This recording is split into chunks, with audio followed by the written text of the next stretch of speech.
everyone, this is Melissa here. Today I'm going to show you how to make these dried plum energy bites.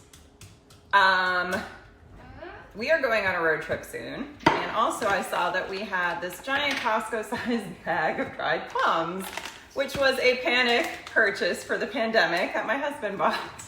So I figured, what am I gonna do with all of this entire bag? So I figured, well, instead of buying a bunch of energy bars like we normally do, let's save some money and I'll make some energy bites. So, really simple ingredients. If you don't have dried plums, dates would work, probably apricots too. I would stick to the bigger dried fruit.